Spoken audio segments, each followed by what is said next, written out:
গুৱাহাটী লোকসভা সমষ্টিৰ বিজেপি যিগৰাকী প্ৰাৰ্থী বিজুলী কলিতা মেধিৰ পুত্ৰ প্ৰথমবাৰৰ বাবে ভোটদান কৰিছে গতিকে মই অকণমান পুত্ৰৰ ওচৰলৈ যাওঁ মা প্ৰথমবাৰৰ বাবে ভোট দিলে মাতৃ হিচাপে মই নুসুধো কথাখিনি আজি গণতান্ত্ৰিক অধিকাৰ আপুনি সাব্যস্ত কৰিলে গতিকে কেনেকুৱা লাগিল কি ক'ব আজি হয় ভাল লাগিল হয় নমস্কাৰ দেই প্ৰথমবাৰৰ বাবে ভোট দিলোঁ আৰু প্ৰথম ভোটটোৱে মই মাক দিবলৈ পাইছোঁ গতিকে নিশ্চয় ভাল লাগিছে কি আশা কৰিছে আচলতে কি ধৰণে আশা কৰা হৈছে কি ধৰণৰ উন্নয়ন আশা কৰা হৈছে সাংসদগৰাকীৰ পৰা আচলতে গুৱাহাটী লোকসভা সমষ্টি যিগৰাকী সাংসদ হ'বলৈ গৈ আছে আশা মানে গুৱাহাটীত যিহেতু আগৰ পৰাই আমাৰ ৰাষ্ট্ৰীয়তাবাদ বিৰোধী ঢৌ এটা গুৱাহাটীত কেতিয়াও মানুহে এইটো মানে একচেপ্ট নকৰে সদায় আমি গুৱাহাটীত আগৰ পৰাই দেখা পাই আহিছোঁ যে যিহেতু আমাৰ যেতিয়া আমাৰ টপ টু বটম একদম কংগ্ৰেছৰ চৰকাৰ আছিল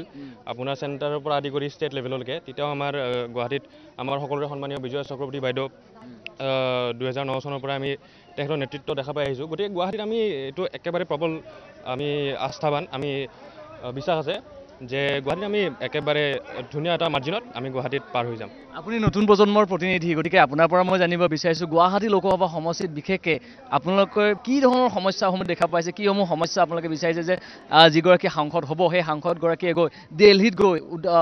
সেই কথাসমূহ আচলতে দাঙি ধৰাটো বিচাৰিব আপোনালোকে আচলতে সমস্যা বুলি ক'বলৈ আপোনালোকে সকলোৱে জানে যে সমস্যা বহুত কিন্তু বৰ্তমান সময়ত যি আমাৰ কেন্দ্ৰত আমাৰ নৰেন্দ্ৰ মোদী চৰকাৰে হওক নাইবা ৰাজ্যত আমাৰ শ্ৰদ্ধাৰ হিমন্ত বিশ্ব শৰ্মা চৰকাৰে হওক দুয়োখন চৰকাৰে যিটো ধৰণে আমাৰ সমস্যাবোৰ সমাধান কৰাৰ পথত আগবাঢ়িছে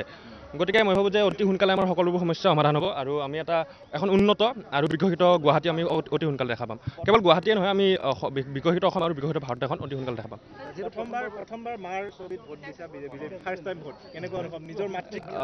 মাতৃ বুলি নহয় দৰাচলতে মোৰ আজি ভাল লাগিছে কাৰণ মই এগৰাকী শিক্ষিত আৰু অতি ভাল এগৰাকী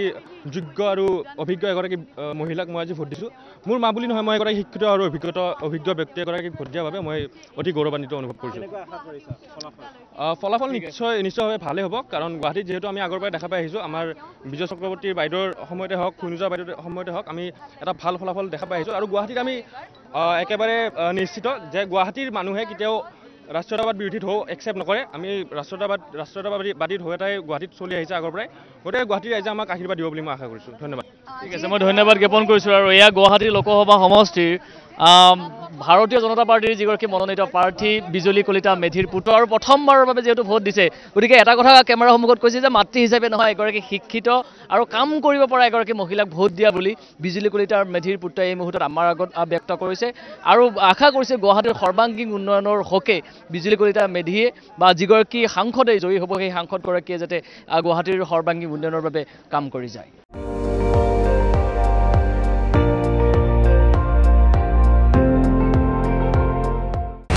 আপুনি চাই আছে ND24